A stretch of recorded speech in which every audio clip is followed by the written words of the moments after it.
This is Make It Plain. Make It Plain. M.I.P. With Masamela Matfumo. Mark Thompson. Make It Plain. Get woke.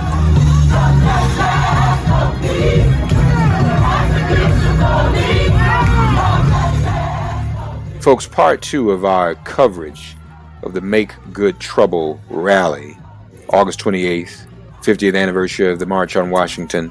Today we'll hear Congresswoman Cori Bush, LaTosha Brown and Cliff Albright of Black Voters Matter, Alicia Garza of the Black Futures Lab, and Rashad Robinson of Color of Change. If you want to hear part one, check out Friday's Make It Plain. We're in the same place, just go backwards, the same place where you found today's broadcast, wherever you get your podcasts. I want you to give it up to my Congresswoman and your Congresswoman from the great state of Missouri, from St. Louis, Missouri, and our great Congressman from the great state of New York, from the Bronx.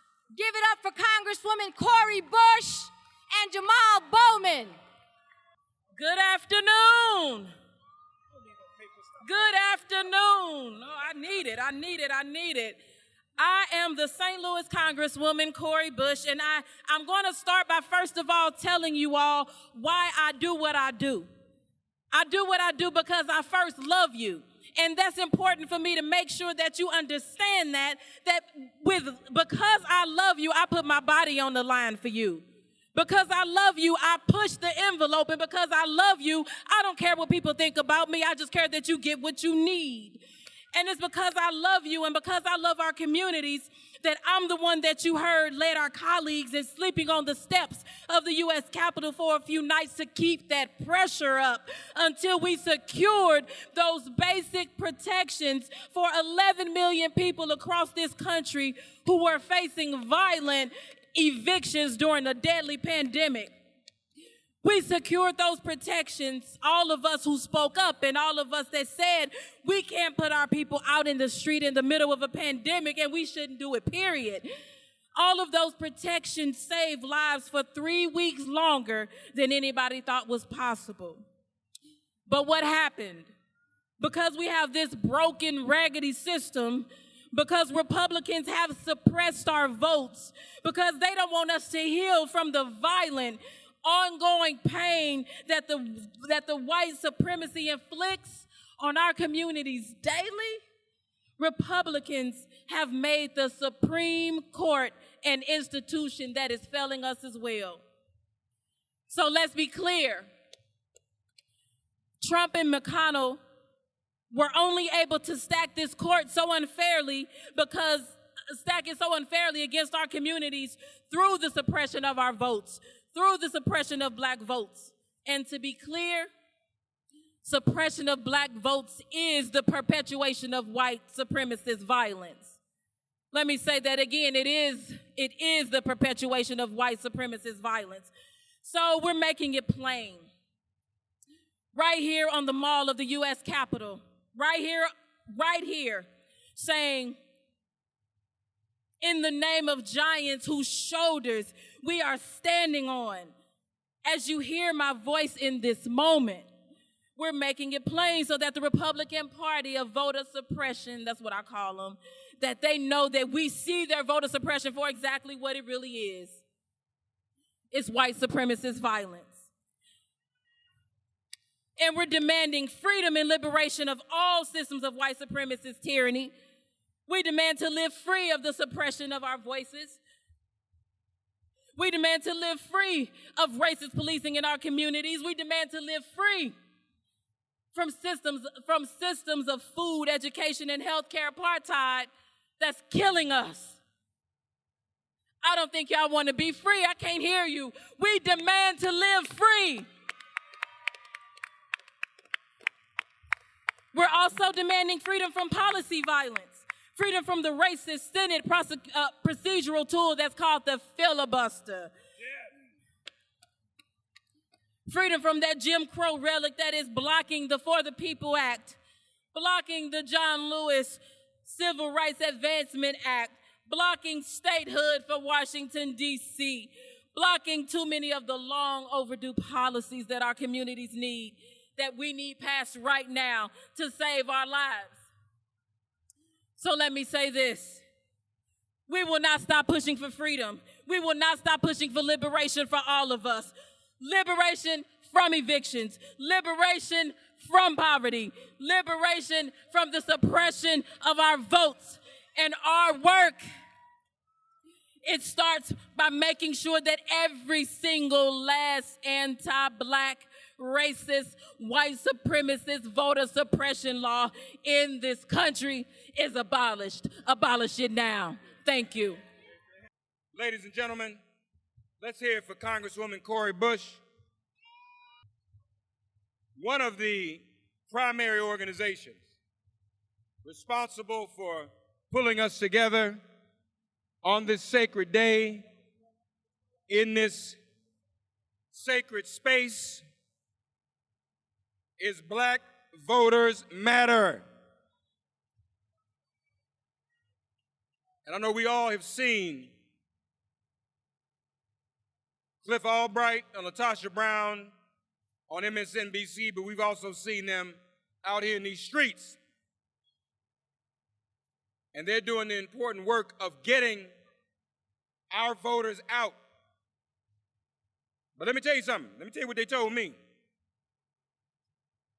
It's not up to them to keep mobilizing voters to vote for Democrats when the Democrats won't do what they're supposed to do and get rid of the filibuster. So that's what we have to consider. Are they ready? Look like we're trying to get them to the stage, but they're being mobbed right now. Ladies and gentlemen, it is my privilege to bring forward my comrades in arms. 58 years ago, there was a voting rights movement fighting for the same things we're fighting for today. Same thing, ain't nothing changed. How did that happen? How has nothing changed? Please welcome, representing, as I lose my voice, Black Voters Matter, LaTosha Brown and Cliff Albright. LaTosha Brown and Cliff Albright. Hear ye them. What's going on? When I say Black voters, you say matter. Black voters. Black voters. When I say love, you say power. Love. Love. We are so excited to be here with y'all on this historic day. We are so excited. We wish we could be here, though, on a day where we could just commemorate and celebrate. But unfortunately, today is not that day because we still got work to do. And so here we are at a moment, a historic moment. We are in a battle for our voting rights, in a moment where we see voter suppression sweeping all across this country. Y'all know the deal, 48 states, over 400 bills. In this moment, us being here and making good trouble is more important than ever. And part of our message around making good trouble has got to be about that filibuster. I'm going to say it again, about that filibuster that is blocking progress on the things that we need to advance our interests. And we got to ask the question, how long? And in asking that question, we also got to answer our own question. We got to be able to say, not long. How long are we going to let this filibuster block our progress on voting rights? Not long. How long are we going to let a filibuster that has been around blocking progress on civil rights acts ever since 1874, ever since Strom Thurmond did his talking and his walking and his standing filibuster? How long are we going to let it continue to do so? We got to ask, how long are we going to let the same filibuster that's been used for decades to block lynching legislation, anti-lynching legislation? In fact, as recently as just a year ago, to block anti-lynching legislation. How long? But if we are going to truly have the answer be not long, we got to recognize something, y'all.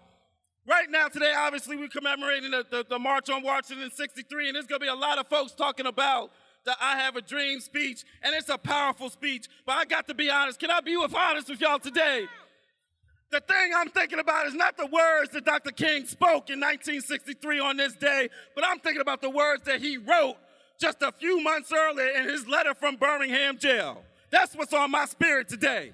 Because in that letter, Dr. King told us about the importance of nonviolent direct action. He told us the lengths that we'd have to go if we were trying to get the rights that we deserve. He told us that we'd have to be willing to have a certain tension, a certain conflict, that we'd have to be willing to engage in certain actions that might make folk feel uncomfortable. But you can't have the harvest without the rain. We got to be willing to have that creative tension, a loving tension, because it is out of that tension that we create motion. And that is what we need right now. We have got to be willing to hit the streets. We've got to be willing. You just heard from a couple of folks, a couple of members of the Congressional Caucus, the Congressional Black Caucus. We've had 4 members of that caucus get arrested with us out in these streets over the past 4 or 5 weeks. And guess what? We need that and a lot more. We need everybody who's out here today to commit to civil disobedience. We have got to commit to being ungovernable, because they are trying to take us back to a period where we had no rights. And so we have got to commit in every city that's represented out here, from East Coast to West Coast, from north to south, from city to rural area. We have got to be willing to hit the streets, to lock arms, to go in front of Senate offices and in front of congressional offices. We have got to be willing to put our bodies at risk. We have got to be willing to go to jail if once. We have got to be willing to do what our friends at Until Freedom did a couple of weeks ago when they blocked the streets at the D.C. airport. We have got to send a message that we will not be governable until they give us the voting rights that we demand. They don't have the power. We got the power. The only question is, are we willing to use it? And so there may come a day when the answer to that question is, no, Cliff, I'm not willing to use that power. I'd rather just sit in the corner and complain about it. That day may come, but guess what? Today is not that day. There may come a day where we decide that we are more concerned about the comfort of just being, about the comfort of letting somebody else engage in civil disobedience and not stepping up and demanding our human rights. That day may come, but guess what? Today is not that day. There may come a day where we turn our backs on the history that was made right here in this sacred space by so many people that risk so much.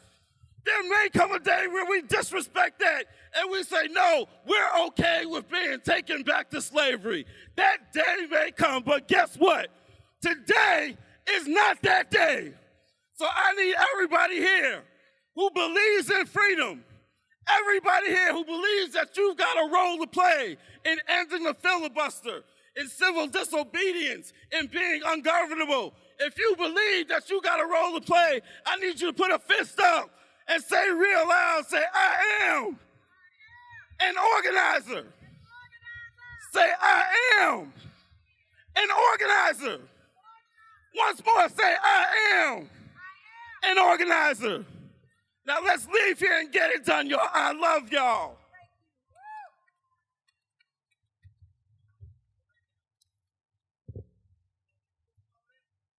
Whoa, freedom. Whoa, freedom.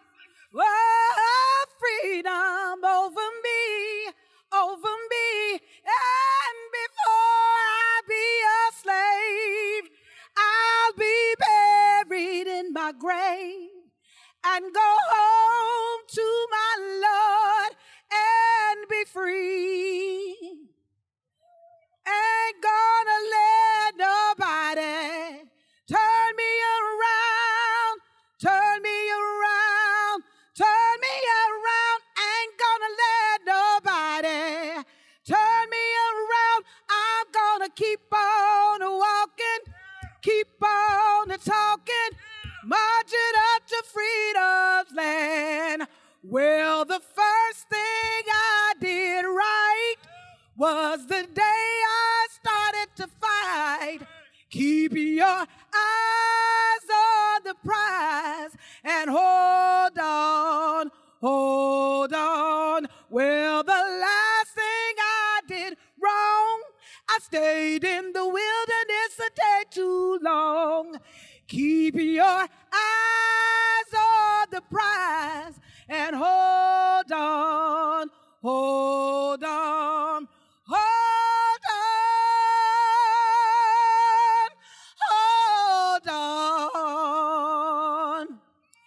Keep your eyes on the prize and hold on, hold on.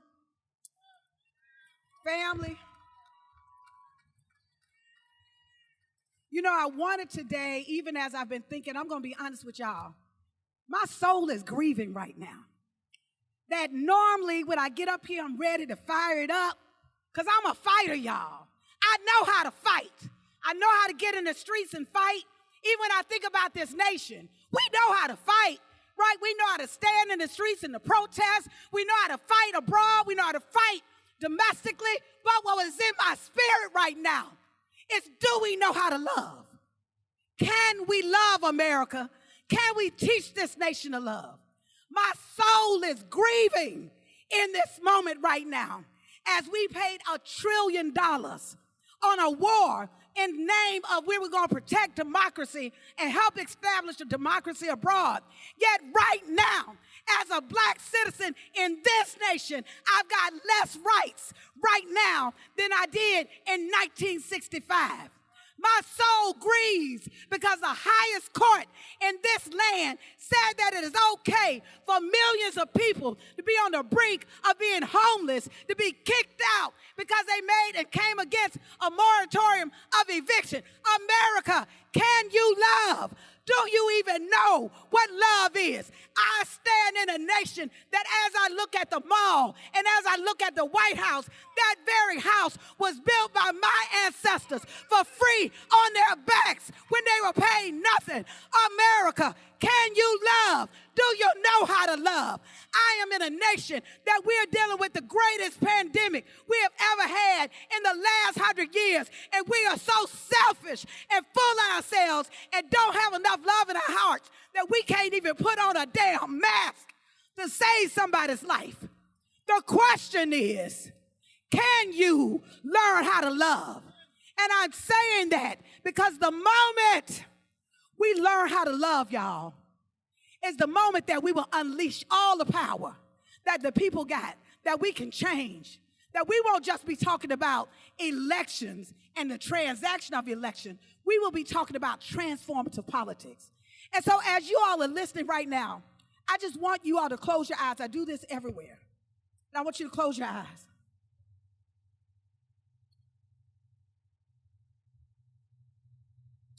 My question to you: what would America look like without racism?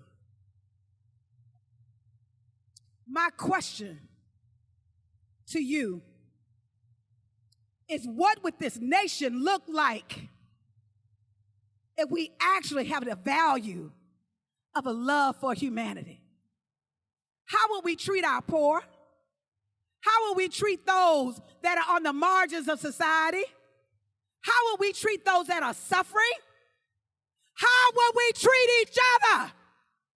So, brothers and sisters, yes, I want to have a message so bad to tell you, let's fight. We got to fight. We got to fight for our right to vote. We got to fight for these issues. But what's in my spirit today is to remind you and to ask you the question: can you fight? But also, can you love? Can you love each other? Can we love enough that where we can radically reimagine every single system in this country so that we can create a system that is really rooted in justice and fairness and equality for all of us? So I started that song, Freedom, because y'all, we still fighting for this.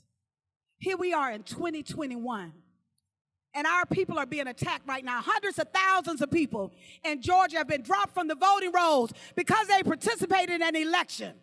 We got millions of people that have been locked away and have become a whole industry where folks are literally still making money off our bodies. So I say that to you. Yeah, this ain't just a moment for us to say how we gonna protest. This is the moment for us to really think about how we're going to transform this nation. And the transformation starts with us.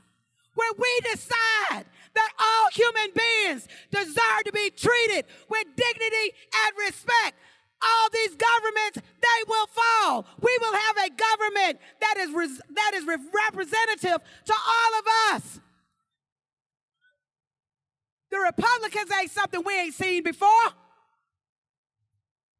When we get in alignment, when we come together against our differences, y'all, but rooted in this idea of love, we will be able to transform and change the world. So I leave you with something that Dr. King said, that oftentimes we use at the work that we do at Black Voters Matter. And if you don't remember anything else I've said, power without love is reckless and abusive. And love without power is sentimental and anemic. Power at its best is love implementing the demands of justice, and justice at its best is power correcting everything that stands against love. Y'all, we got work to do. If you love your community, say I do. If you love justice, say I do. If you love the idea that we can create a stronger and a better America, say I will. When I say love, you say power. Love. Love. When I say power, you say love. Power. Power. Thank you, brothers and sisters. Be blessed. More MIP after this message.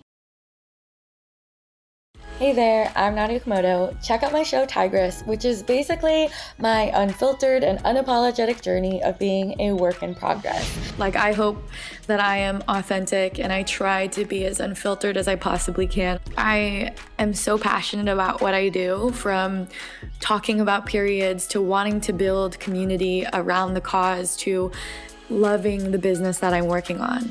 Tune in each week on Apple Podcasts, Spotify, or wherever podcasts are streamed.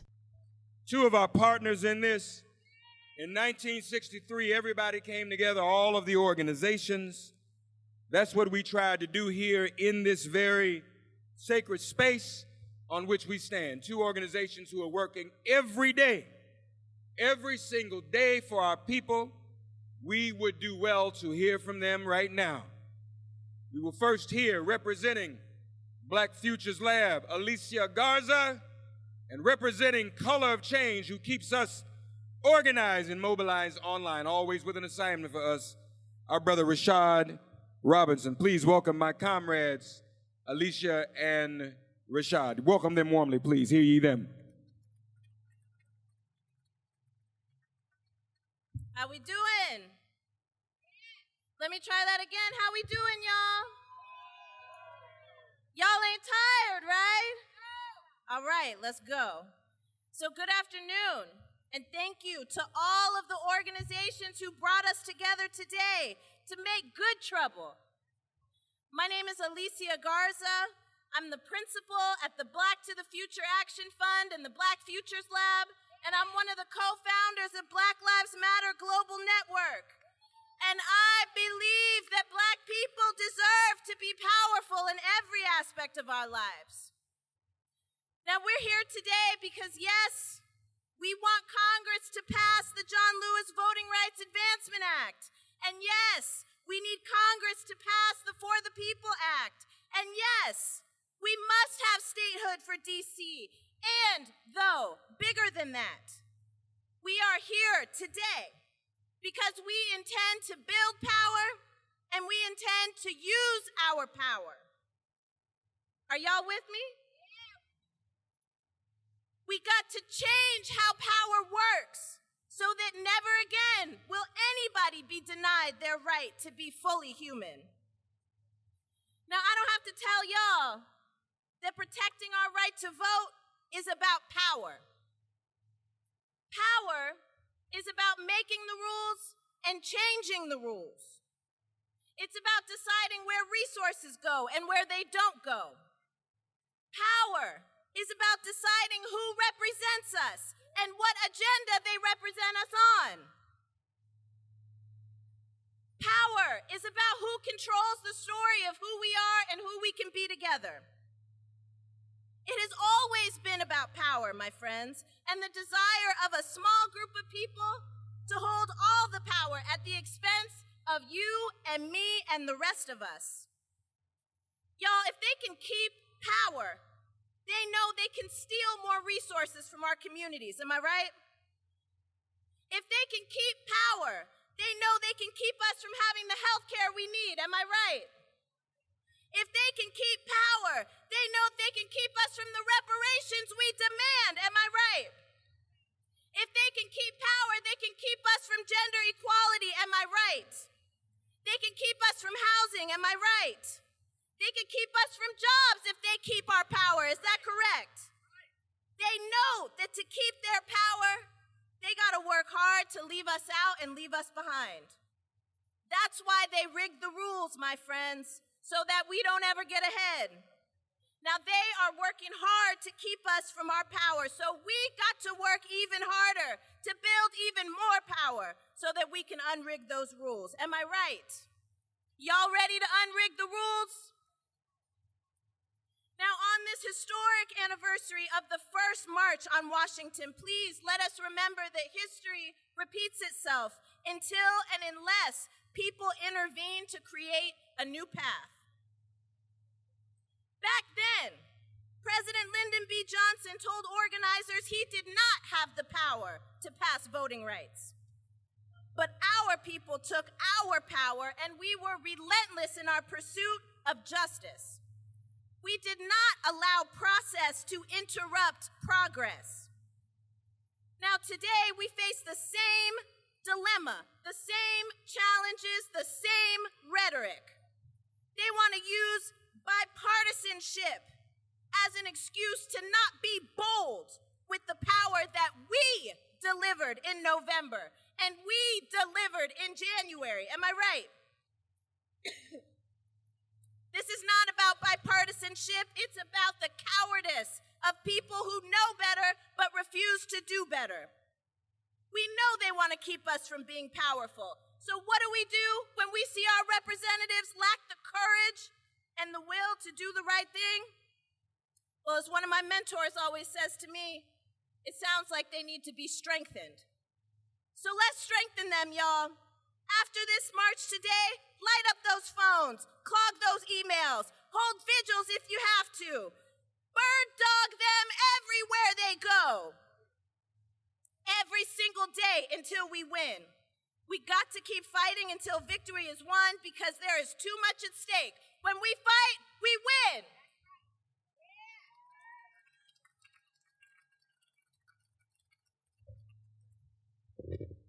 Let's give it up one more time for our girl, Alicia Garza. How are we doing, everyone? Are we here to fight? Are we here to stand up? Are we here to build power? My organization, Color of Change, which is driven by over 7 million members, black folks and allies of every race, was founded in the aftermath of a flood. Over 16 years ago, just over 16 years ago, that hit the Gulf Coast as we watch Ida move its way to the Gulf Coast today. After Hurricane Katrina, we watched as black folks were on their roofs, literally begging for the government to do something, and they were left to die. Those images are still seared in so many of our minds, and the thing about that is that we knew the stories that were being told, the stories of geographic segregation, of generational poverty, of all the ways in which our voting power were suppressed. But at the heart of Katrina and at the heart of so many of those moments, no one was nervous about disappointing black people. And that's part of what we have to change. That is part of why we have to channel the presence and the visibility of this moment into the power to change the rules, and to not accept charitable solutions to structural problems, to not accept those in power to say we just need to work harder and fight harder during elections and not remove the barriers that prevent us from actually being able to count our votes. To not think that there was a good old days to voting when we all got to get to the polls, but to recognize that there is no going back, there is only going forward. You know, this is a powerful community to behold. The leaders all across this country who are standing up and fighting, the love in this crowd, it makes me believe that we can win. It makes me believe that no matter what the opposition we face, that change is possible. And we haven't gotten so close to winning just by making the right argument. We got here by making the right movement and building the right kind of power. Every time we come together like this as people, as black people, as folks of color, as people of all races, allies of all people, it is because we have an answer that America needs to hear. People in this town can lose their way. We have to remind them who they work for and who sent them here and what will happen if they don't do what we need them to do. When a question that shouldn't even be a question comes up, we have to answer it for them, loud and clear, with our bodies and all of our voices. So here's the question. Do we want the rules of voting to change every time a corporation doesn't get their way? Every time a smaller and smaller group of extremist white people want to change and bring us to the past? Right now, if you live in Georgia and you're black, and if the right wing doesn't like how you think they're gonna vote, they can try to make sure you don't. And that's true of so many places. We can't trust corporations to regulate themselves, and we can't trust the right wing to control our elections. Do we want them to be able to change the rules whenever they don't get their way? Our answer is no, but our answer can't just be no. Our answer has to be DC statehood. Our answer has to be guaranteeing the freedom to vote for every single person. Our answer has to be ending felony disenfranchisement. Our answer has to be putting an end to everything corporate Republicans do to silence and throw away our votes. Our answer has to be ending the filibuster. Those are the only acceptable answers for anyone who claimed to care about black voters. Black power makes this country stronger by making sure this country makes good on the promises of fairness, equity, and justice for all. Corporate power, regardless of wherever the pretty ads come from that have our faces in it, they are a threat.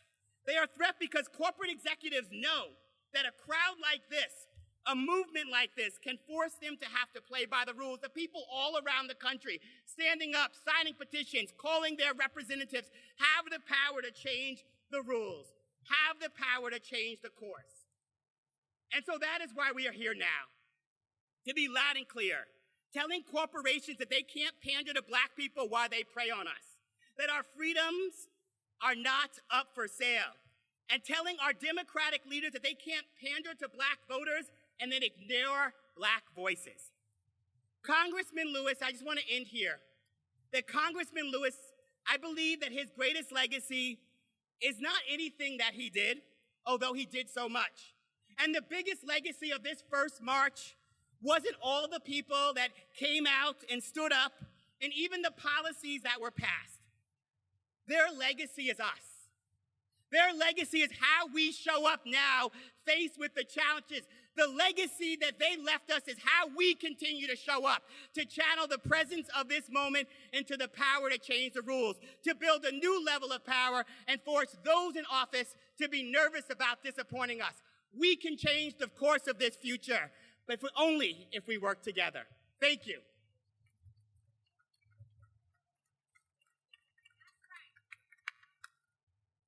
Let's hear it for Rashad and Alicia. Folks, follow the Black Futures Lab. Get on their website and social media and Color of Change. If you want to stay informed about what's going on, you want to follow Black Futures Lab and Color of Change. Amen. Give them another round of applause. Now, the good trouble we've seen out of this next group has been truly in the tradition of John Lewis. We wish the Democrats in the Senate had this kind of courage. They walked out of the Texas House to prevent the passage of this egregious piece of legislation. Now, some of the Democrats went back in. We haven't figured it out yet why they did it. Lord have mercy. But we want to hear from those who are still staying out. Their families are sacrificing their absence.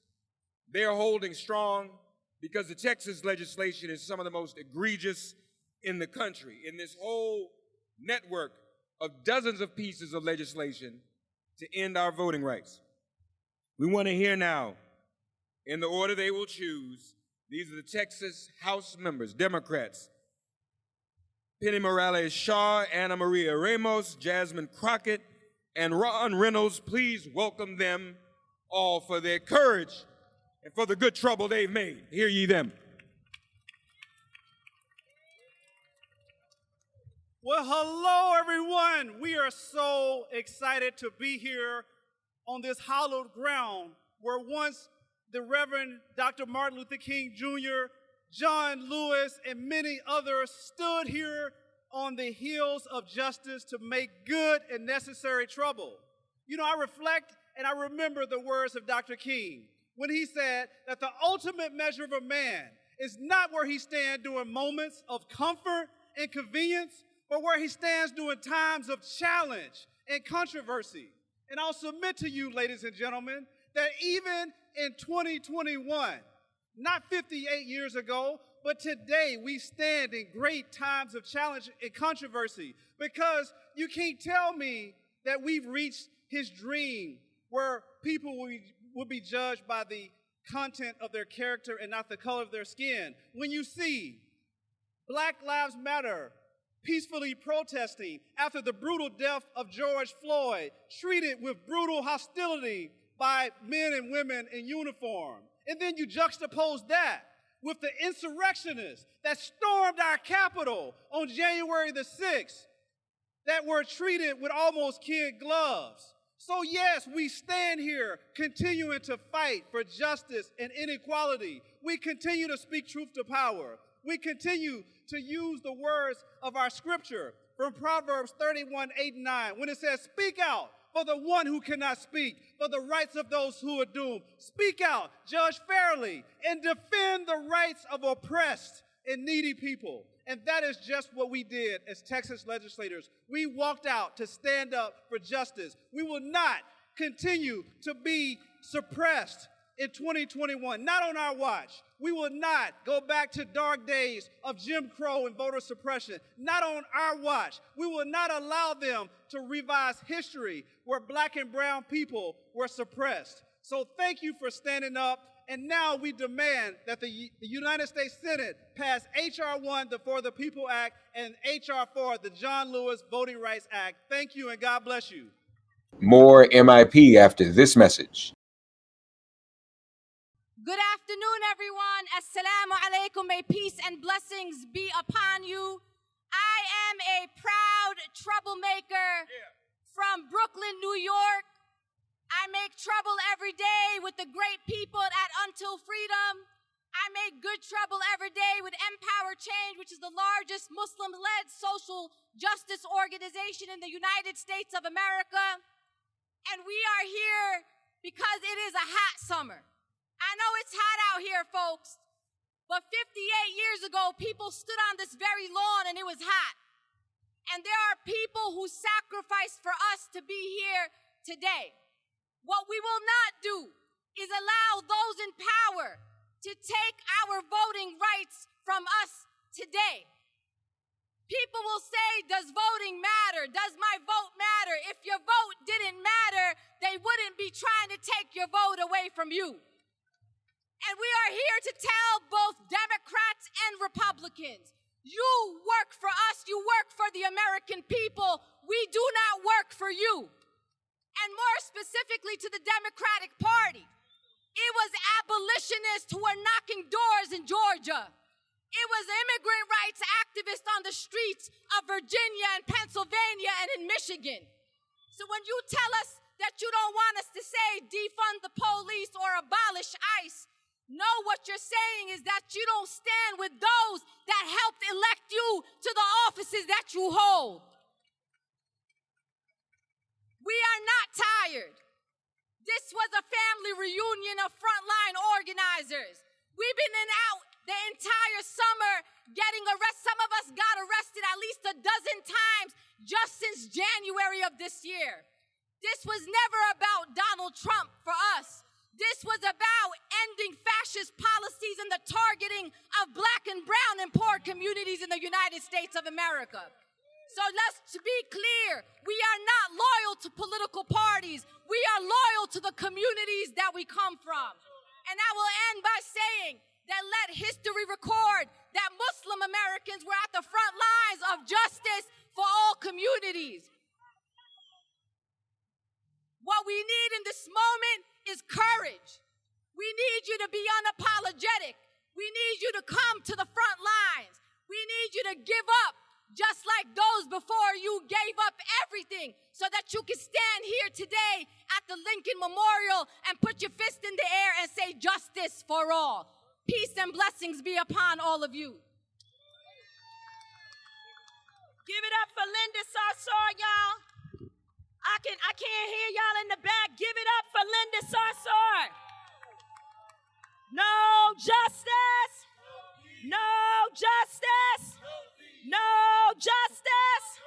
No justice. And if we don't get no justice, then they don't get no damn peace. My name is Tamika Danielle Mallory, and I am one of the 4 co-founders of Until Freedom.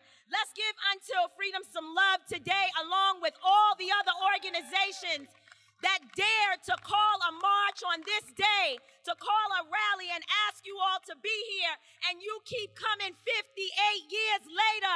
The baton has been passed, and we will not drop it. We will continue to fight. There was one family that was here today, but because of the health concerns of one sister, they had to leave in this heat. But we must pay homage to and give honor to our sister Tatiana Jefferson, whose life was taken too soon in Dallas, Texas. Her sisters Amber and Ashley were with us today. Let's give them some love for continuing to fight for Tatiana Jefferson.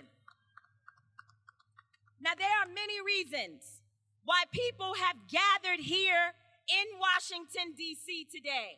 All over Washington, people have been standing up for justice. Some wanted to honor the legacy of our great leaders, Dr. Martin Luther King Jr., A. Philip Randolph, Dr. Dorothy Irene Height, and others, and of course, Congressman John Lewis, who told us to get into good trouble. So some came to commemorate. Others came to hear speakers because they wanted to be inspired. Some of you are frustrated with the political process. Some have the Republican leadership on their grievance list because of the intentional obstruction of justice by that party. Some have particular people within the Republican Party on their list of folks they want to fight. Those who day in and day out work to enhance the lives of the rich and famous and to decrease the quality of life for Black and brown people. Those who are working hard to take away our right to vote because they know that if we ever recognize our power at the polls, we can shut this whole damn thing down. And while today is a nonpartisan rally, and we are not here to solicit any support for any party or particular candidate, I want you all to know why I personally came to Washington, D.C. today. I want you to know why Until Freedom decided to be a part of this great coalition so that we could call this rally today. Sure, we will continue to protest Mitch McConnell and his followers, like the Kentucky Attorney General, Daniel Cameron, who should be charged criminally for what he did to Breonna Taylor and her family. Sure, we will continue to call Tim Scott out for faking like he loves Black people but standing against us on every single turn. Sure, we will stand up to Marjorie Taylor Greene and tell her she better get out of Cori Bush's face. Respect Black women and know where you learned all that you know from. It came from us. Black mothers fed your babies. Bow down. But for the purpose of today, I didn't come to talk to the Republicans because I didn't vote for them. I don't donate to their campaigns, and I haven't helped any of their candidates win an election. I came here with a letter to the Democratic Party. I want to talk to the Democrats today.